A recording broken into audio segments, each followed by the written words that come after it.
Şu görüp turgan maşınlarınızın narx-navosi bilen neçikligini bir qator aytıp ötemiz. 2016-yıl ishlab chiqarilgan Nexia 2'miz 136 ming yurgan metanaba 57 milyon tane narxı eldinden 25 milyon bilen çıkadı. 1 milyon 800'den 3 yıla çıkadı maşinimiz.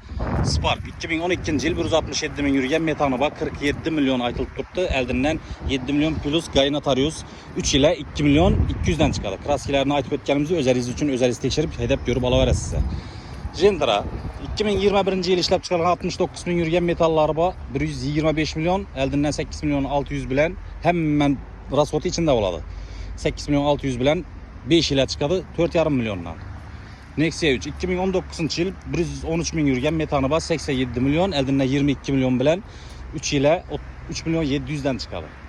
Epica 2008 yıl 277 yürgen metanı 55 milyon bakası.